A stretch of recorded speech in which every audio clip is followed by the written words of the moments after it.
Hi, my name's Barrie Crampton. Today I'm going to show you around our Audi A6 Allroad, then I'll take you for a ride in it, but first I'll tell you a little bit more about it. It's a 3 litre TDI V6 Sport S Tronic Quattro, Euro 6 engine, 2016 on a 16 plate, great condition throughout, has done 43,326 miles. Fuel economy, urban 44.1 miles per gallon, extra urban's 54.3 miles per gallon, and combined is 50.4 miles per gallon, so really economical. Has a top speed of 141 miles per hour out of a 215 brake horsepower 24 valve engine.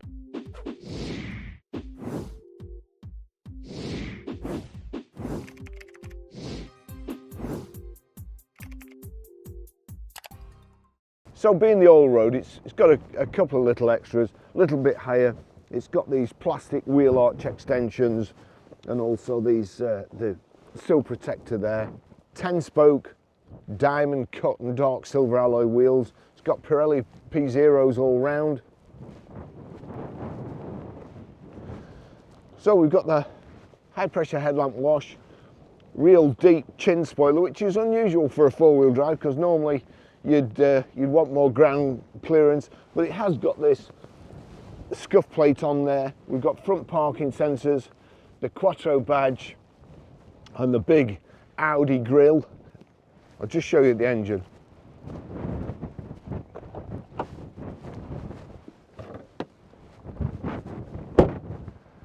As usual with engines these days,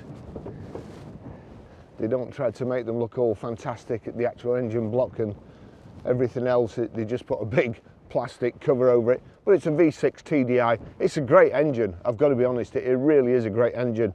Very, very powerful, lots of low end torque and economical too. You couldn't really ask any more.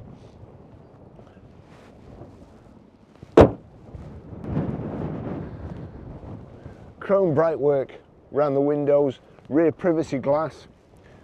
You've got this real chunky roof bar carrier system. Looks really good. Got the tailgate spoiler here. Power open, power close tailgate. There's the little switch. Inside, car's absolutely mint. It's got the heavy duty rear load cover in the back here. You've got to put the back seats down.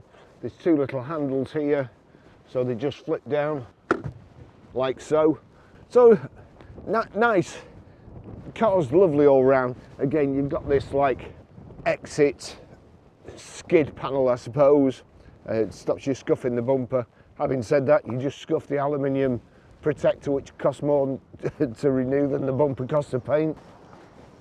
The rear load cover, when the tailgate goes up, that slides up, gives you easier access to your luggage, or to put your luggage in. As you see there, it just put the tailgate up, that goes up, gives you a nice cavernous load area. So there you go. Rear parking sensors, twin exhausts.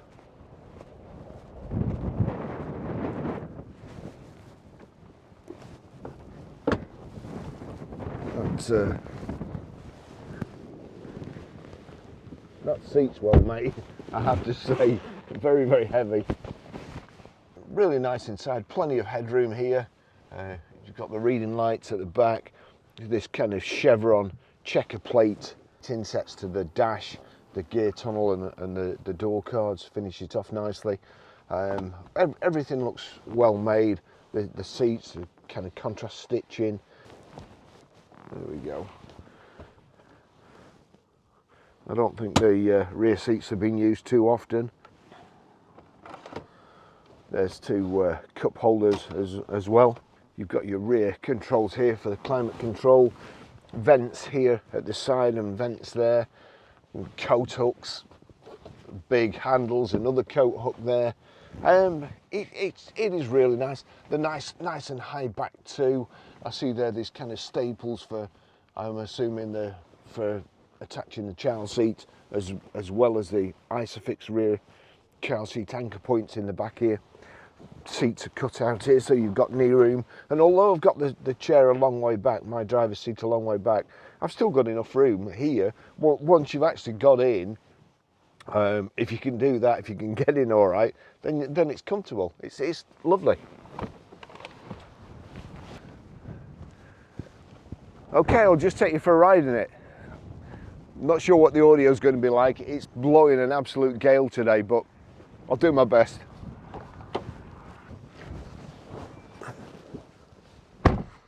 Wow. Well, normally it rains all the time I'm outside photographing, then stops when I get inside, but today it's just been different. I just managed to get all my stuff away. Anyway, that's the Audi key. It's keyless go, so you don't need it. We do have 2 keys, and that's the valet key. So put that somewhere, and then foot on the brake, start, stop. No need for gloves in here.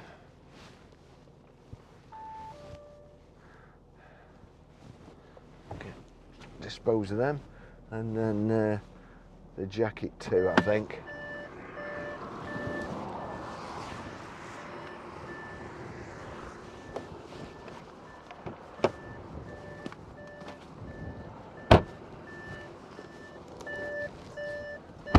So, that's the PDI, the first one. 15th of 2nd, 2017, 4,650 miles, Bradford Audi. 4th of 6th, 2019, 21,970 miles, Bradford Audi. 21st of 7th, 2020, 27,590 miles, Harrogate Audi, including gear oil. It's quite important to have these gearboxes, the gear oil changed, so that's good. 26th of 6th, 2021, 32,970 miles, Canterbury Audi, including brake fluid. 4th of 4th, 2022, 40,560 miles, Canterbury Audi, including gear oil again. Right. Okay, let's go. Get the wipers on. I can tell you now, it's in need of, unless it's in need of a rear wiper blade, unless it's just grease on the screen. But that would get right on my nerves. Got front and rear parking sensors.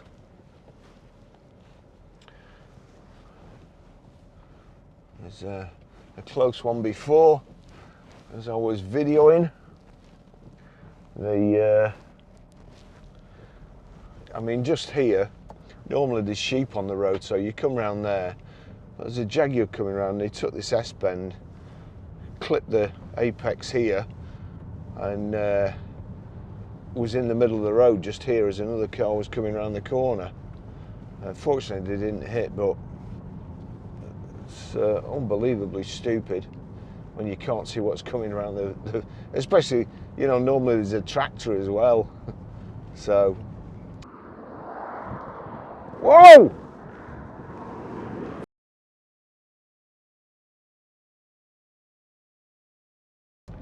Anyway, back to the car.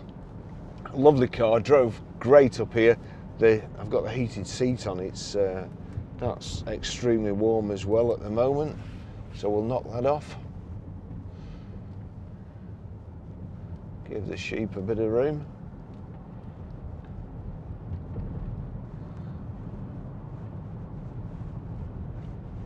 I've always liked the Audi Quattros.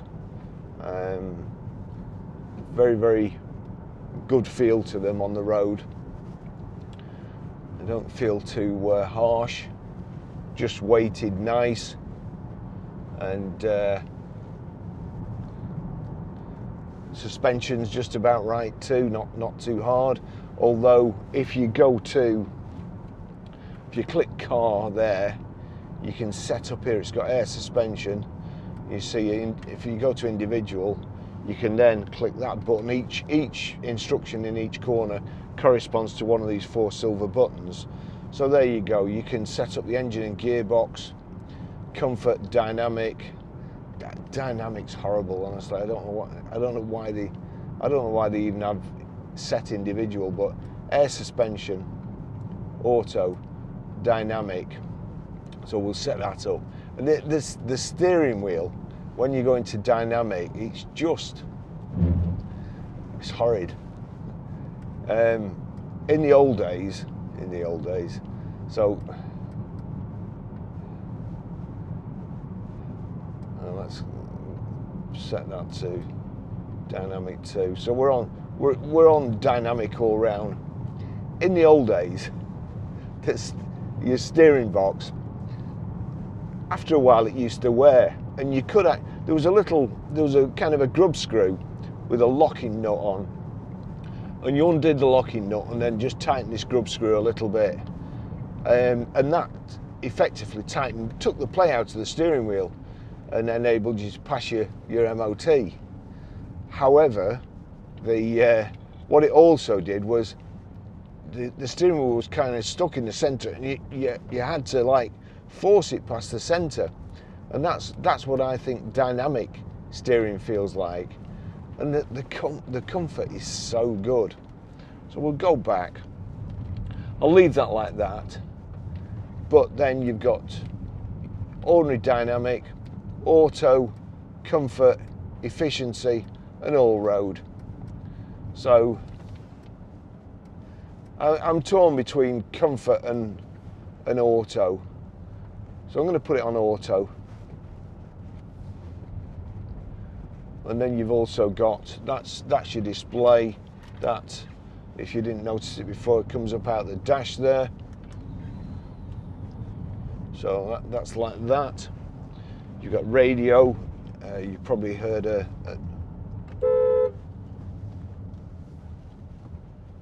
an audio book playing before when I got out of the car. So it's got Bluetooth hands-free, Bluetooth audio streaming.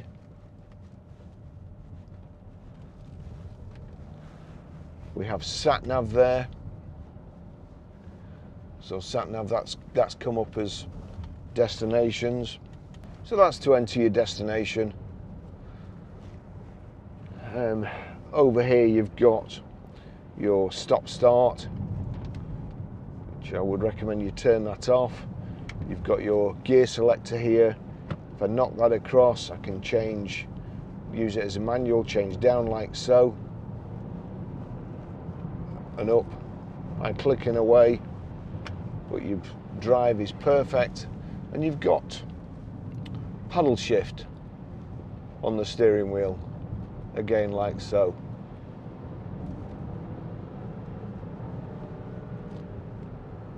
Engine sounds great. Good specification in the car. Heated mirrors. Fine. Let's just see, turn that away. There you've got power folding door mirrors. They close when you shut the car too. I thought it was Milano leather, but I think it's Valcona leather. Very, very nice leather in Audis. Seats are very comfortable. Front central armrest here. You've got place there which is padded or for your phone. So that's the first catch. Or you can just pull the whole lot up. Just wait till we get around this corner. Yeah, bit of straight road. That's at the back there. It's kind of the MMI interface, so you can get a lead to plug your mobile in and what have you. And you've got a power socket there. But as I say, it is Bluetooth.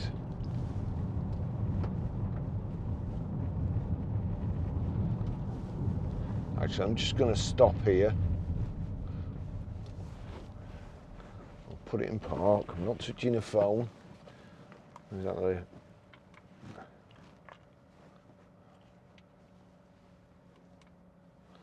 There we go. Put my glasses on. Okay. Not because it's sunny, but because I want to record something.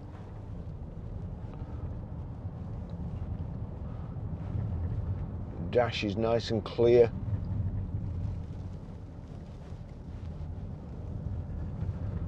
And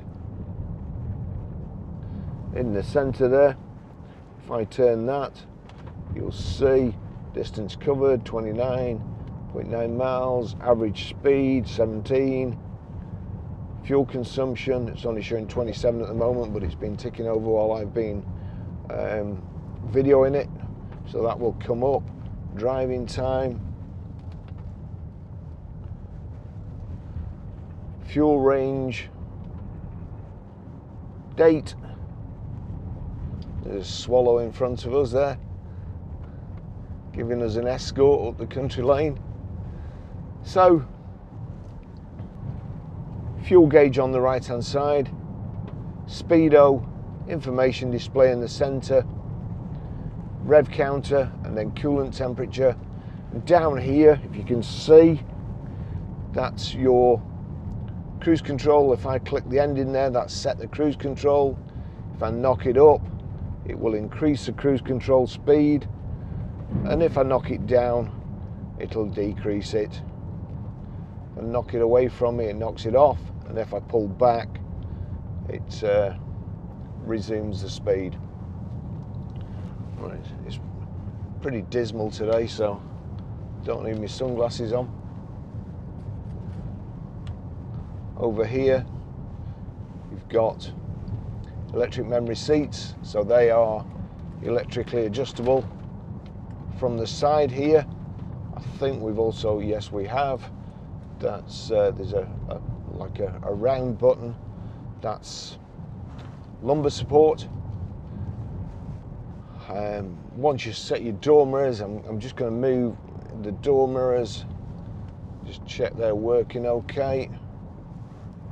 Get around this bend. So yep, that door mirror is working okay. Flip it over to that one, that's working okay. And now I've got my seat right.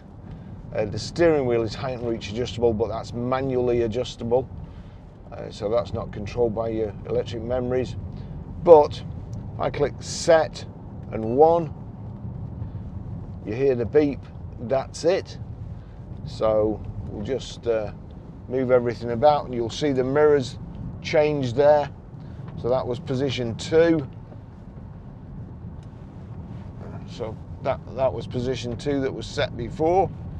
And then I click, sorry, you've got to keep your finger on the button. Click position 1, my mirrors change, the seat changes, and I'm back to where I had it set.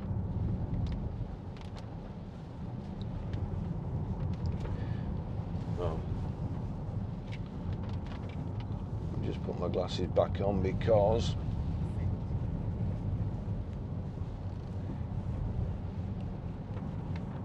put them on the end of my nose so I can look forward, and it still videos. So there you go. If you click that button, and then you can move, you've got the efficiency program, digital speedo, that's the one I like to have it on, in the center, but it does control what you can see, tells you whether your cruise control's on and so on, and what it's set at. Again, if I just click the end in there, it's just, I'm just clicking the speed of the cruise control up.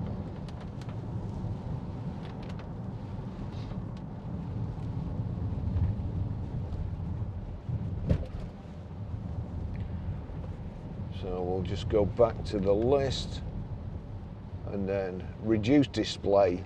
No, I don't want that. Efficiency program, energy consumers. So air conditioning's taking the most, but it's quite funny. My mate's got a BMW i3, and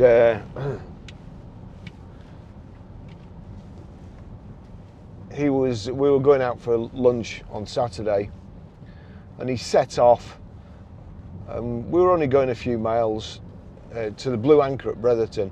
If you live anywhere near Bretherton, you must go. It's fantastic. They do extra cold Guinness and an all-day buffet, which is just brilliant. So anyway, we're going there, and he set off, and it done 49 miles, I think it was. and it was a hot day, and he'd got both the windows open, and I got in. I said, you know, get the aircon on. No, it uses me electric. So I switched it on anyway, because if you have a car with aircon, you have to use it every so often. If you don't, there's oil in the gas, and if you don't use it, the oil doesn't circulate the system, the rubber seals dry up. The next time you use it, the rubber seals are misshapen and drag, and the gas escapes. So I keep telling him this, and he never listens. Anyway, so I switched it on, and sure enough, he says, look, my range has gone down from 40 odd to 23. So we switched, or I switched it off again, and I hate electric cars. I hate them. I really hate them. Anyway, so I wound my window right down, and we went along the dual carriageway and so on. Never thought anything about it. Next day, I woke up with an incredibly stiff neck with having the window open. So, air conditioning, energy consumer, yes, it is, but it's worth its weight in gold. And it also, if you have allergies or hay fever, if you have the windows closed, the air that comes into the cabin comes through a pollen filter, and it gets all the pollen out. So you know, it will give you relief from hay fever symptoms, for instance, if you're in the car. Things like that, great design. Mood lighting, no. Lane departure warning system, no. Electric handbrake, no. Digital service history, no. Air conditioning, yes. So this drives absolutely superb, and it does. Audis, the Quattros, I mean, they revolutionised driving, really. They certainly revolutionised rallying. I remember going to see the RAC rally when I was a young lad, and it was the first year of the Quattro, and it just wiped the floor with everybody. And it's quite funny that when you're going around a corner, if you go around a corner in a front wheel drive, sometimes you lose the front, and the tyres skitter, and if you put your foot down, you basically just go in a straight line with the momentum of the car, even though you've turned the steering wheel. With a rear wheel drive, you go around a corner, if you're going too fast, that you can lose the back end and fishtail, which some rally drivers used to do anyway on purpose to get around the corner faster. And you go around in a Quattro, and you can virtually keep the power on and keep going forward and keep steering if you drive like a maniac. But I have to say, I was out in that Merc 4MATIC the other day, and that was good.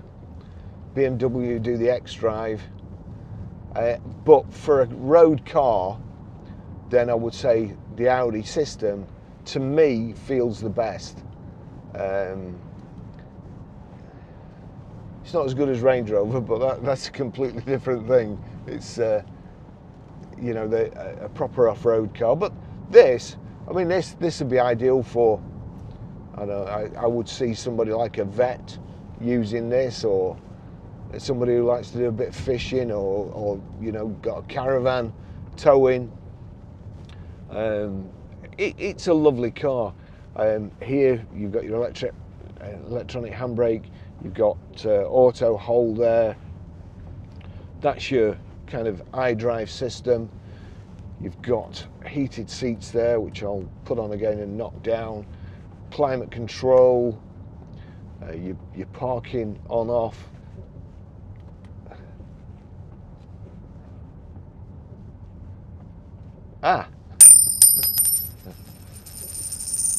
Car salesman, eh? I'm gonna cut that out because I'll look stupid. I switched the I switched the auto stop start off before, or I thought I did. What I actually did was put the auto hold on, because those two, they've both got an A in the centre, they're both in a circle. You know, why you'd have two switches like that would confuse a brilliant car salesman like me is, you know, you wouldn't have that in a plane. Any chance you could press the wrong button in a plane, it wouldn't do that. But anyway, so the auto stop start off is there. Hopefully, I had an inquiry on this car yesterday, and this is going to be a bit of a, it's a bit of a rant at Auto Trader, and it's a bit of a rant at customers too. I work 6 days a week usually. On my 7th day, Sunday, I still have my phone with me, I still answer emails, I still answer texts, and we have live chat. And yesterday, I went for a walk, and I'd got my iPhone with me, and I got a live chat asking me about this car. And I replied to it, and the chap said, will you give me a part exchange price? So all I've got is my phone.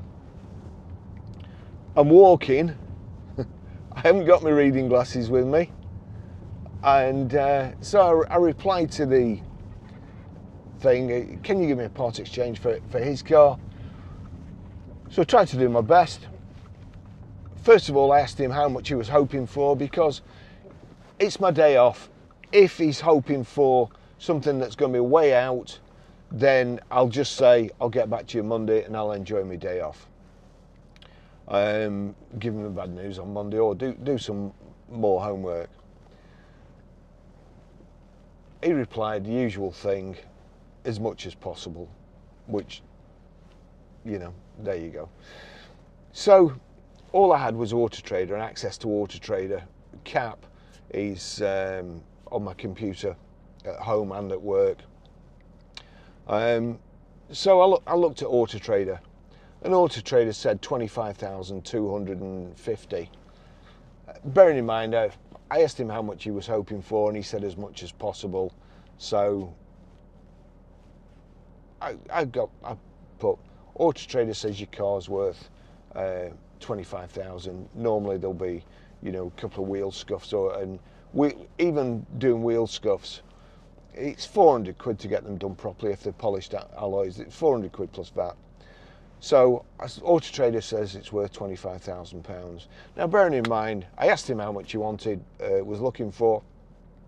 So he come back, not interested in Auto Trader price, that's 6,000 out.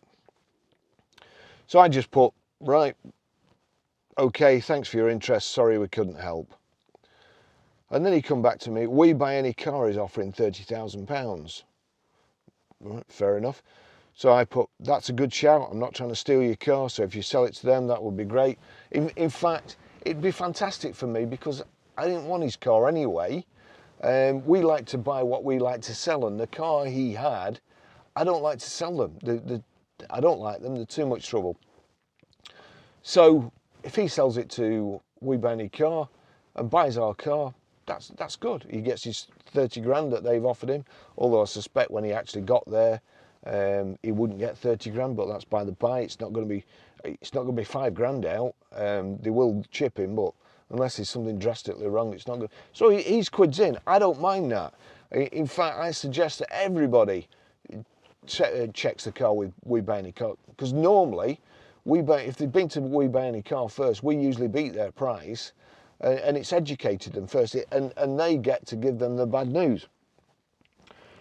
So that's a good shout. I'm not trying to steal your car, so if you sell it to them, that would be great. Then I put, we use Auto Trader to price our cars for retail, as they put banners on the cars, and they are our main source of inquiries. Well, that's the case. We have to use Auto Trader, put banners on the cars. So unless we use their prices, if we give too much for a car, it ends up with a high price on it. And then the customer comes on and they think you're trying to rip them off. That you're not. You're asking. I've got 50 years of experience. I know what the car's going to be worth or what it should sell for. They've got an algorithm which to be honest these days is useless, and I'm Auto Trader's biggest fan. Without Auto Trader we wouldn't have a business, because we know we get most of our customers from there. But the point is, I mean, the guy's not to know. I'm on my phone, I can't check with Cap. I said Auto Trader, and he's got his £30,000 anyway. So I put, that's a good shout. We're not trying to steal your car, so if you sell it to them, that would be good.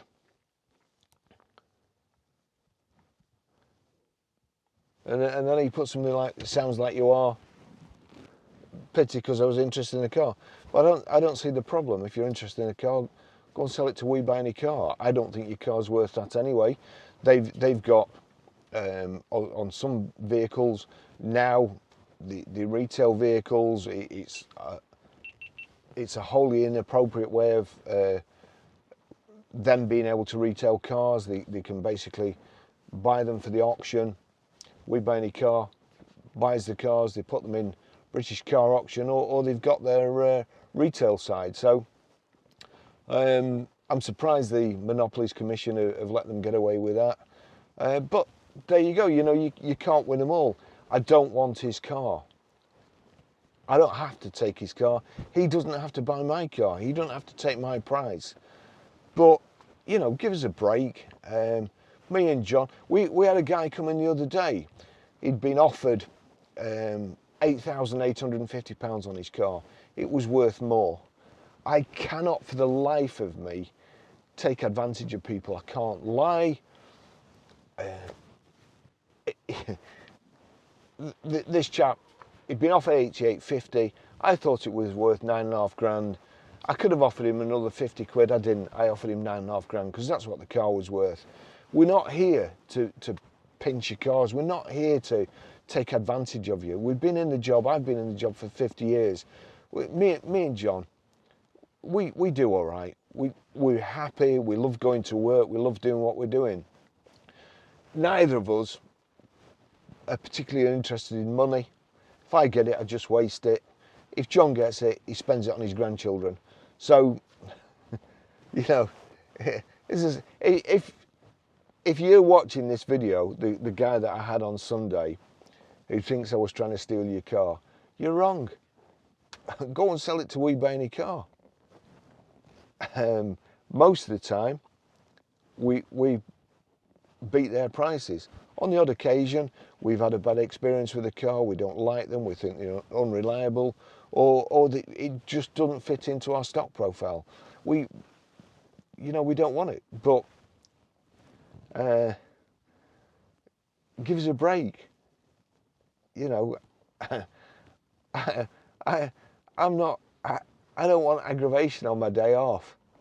I just want an easy life. Thanks for watching. I'll see you in the next video. Ta-da.